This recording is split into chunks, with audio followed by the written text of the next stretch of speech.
Hello, this is Maciej Mikos, welcoming you back to World Talks, where every word matters.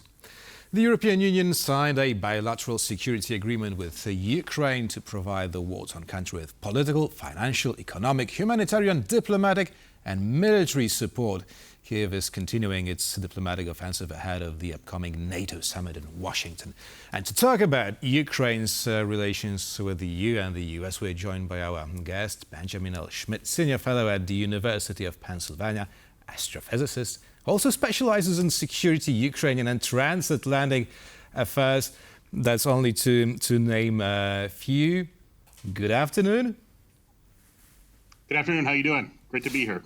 Good to see you too. Now, before we begin our discussion, I'd like us to listen to a report on the newly elected, soon to be head of NATO, Mark Rutte.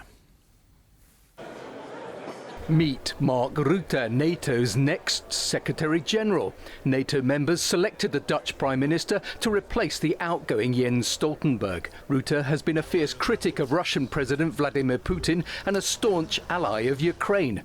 After declaring his interest in the post late last year, Rutte gained early support from key members of the alliance, including the United States, the UK, France and Germany. His appointment became a formality after his only rival for the post, Romanian President Klaus Iohannis, withdrew from the race last week. Stoltenberg's term expires at the end of September, after 10 years at the helm. He warmly welcomed the selection of Rutte as his successor, saying NATO would be in good hands. President of the European Commission, Ursula von der Leyen, offered her congratulations, saying his leadership and experience will be crucial for the alliance. Rutte is a history graduate and former human resources manager at consumer products multinational Unilever. He became Prime Minister of the Netherlands for the first time in October 2010. NATO takes decisions by consensus, so Rutte, who is bowing out of Dutch politics after nearly 14 years as PM, could only be confirmed once all 32 alliance members gave him their backing. He had to accept Hungary's demand that it should not be obliged to provide personnel or funds for NATO's new support plans for Ukraine. Rutte will face the challenge of sustaining the Allies' support for Kyiv's fight against Russia's invasion, while guarding against NATO being drawn directly into a war with Moscow. He will also have to contend with the possibility that NATO skeptic Donald Trump may return to the White House after November's US presidential election.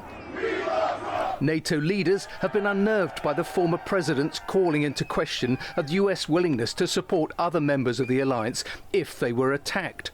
Importantly, NATO's succession issue has been resolved ahead of the July summit, when leaders head to Washington to mark the alliance's 75th anniversary. Rutte will take up the post in October. So how do you rate this nomination of Mark Rutte to lead NATO for the next 5 years?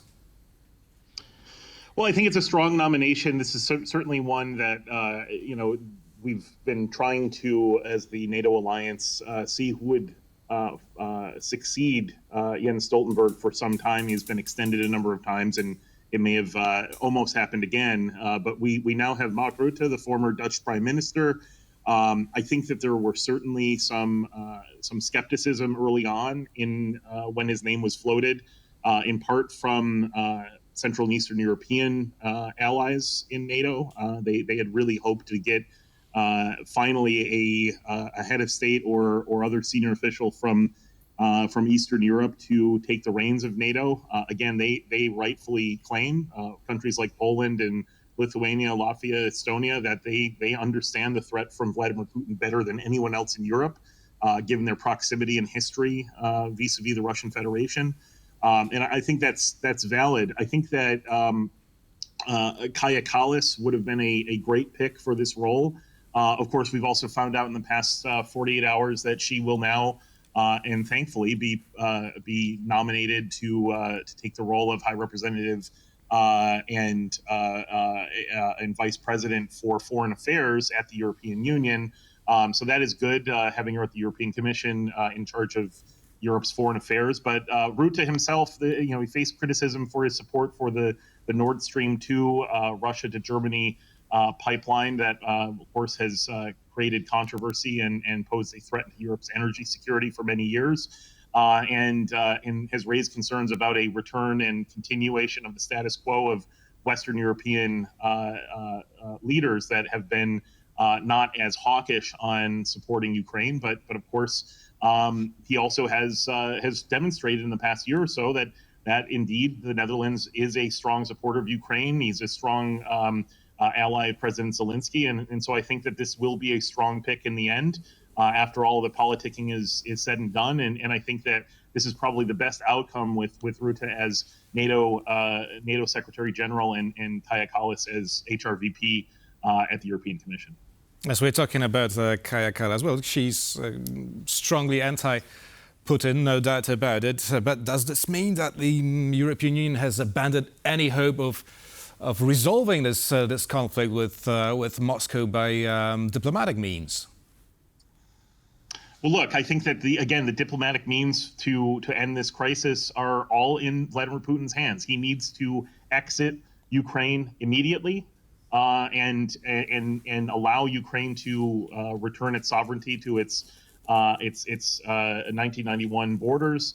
That includes sovereignty over Crimea, and I think that anything less of that is going to leave the European continent in a significant national security vulnerability for some time to come. So again, there was a lot of diplomacy done before this war.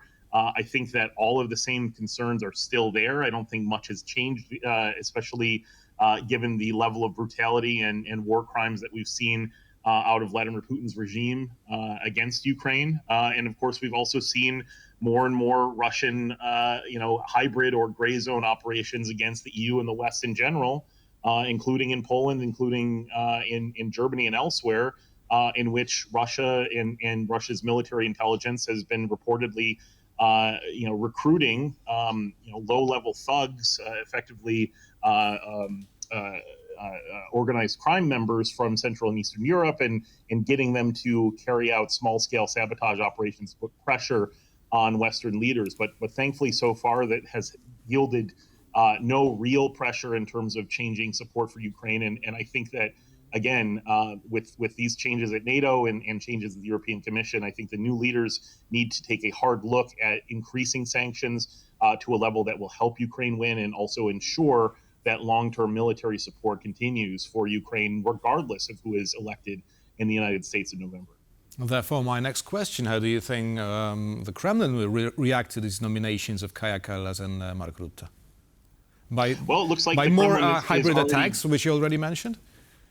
Well, that may be, but I mean, we've already seen the Kremlin specifically call out the reappointment of Ursula von der Leyen and Kaja Kallas' new position. Specifically, they're certainly no fan of Estonia's strong and forward-leaning ability over the years to call out Kremlin malign activities, malign influence, and hybrid operations against the West, to say nothing of its criticism of Russian war crimes and calling for more support of Ukraine. So certainly that is something the Kremlin has already instinctively reacted against, and I think that they will have kind of the same feeling about Rutte, again with NATO having a strong and new leader put in place in just a few months' time that will bring stability. Again, Jens Stoltenberg has done a wonderful job over the years, but certainly he's been on an ever-extending ticket, and it's good to have a new leader finally in place at NATO to stay the course in its support for Ukraine and security of the continent. After signing multiple bilateral agreements between EU member states, now Ukraine has managed to sign a deal with a security agreement with the EU as a whole. So, how important do you think is it for the invaded country? I think that's incredibly important. It's no substitute for eventual NATO accession. I think that has to happen. But certainly a step forward, and also a step forward for the association agreement that we've seen announcements of in recent days between Ukraine and the European Union. I think that will be a massive step forward to help Ukraine to be able to solidify its Euro-Atlantic aspirations and also help with the reform process and regulatory process as Ukraine continues to take its steps forward to become part of the Euro-Atlantic community where it rightfully belongs in the group of democracies that are represented in the European Union. I think that this is a tremendous step forward, a massive rebuke of the Kremlin's operations over not only the past few years and its war against Ukraine, but its general influence operations in attempting to undermine Ukraine's resolve to become part of the Euro-Atlantic community. I think that is absolutely something that Vladimir Putin did not want to see, and yet another failure on his docket. When we see Ukraine making these steps, and again, it will be better for Ukraine's democratic resilience, its regulatory environment, and its anti-corruption measures domestically, as it needs to urgently take more and more steps to become in line with European Union regulations. Lastly, in just one sentence, there's something the Financial Times has been writing about. Apparently, Israel, the US and Ukraine negotiating the transfer of 8 Israeli Patriot systems to Ukraine. So in one sentence, do you see it happening?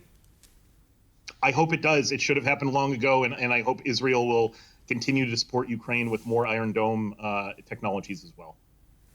Benjamin Schmitt, Senior Fellow at the University of Pennsylvania, was our guest tonight. Thank you very much. Thanks so much. Great to be here. Thank you. And thank you for watching. And of course, stay with us for much more here on TVP World.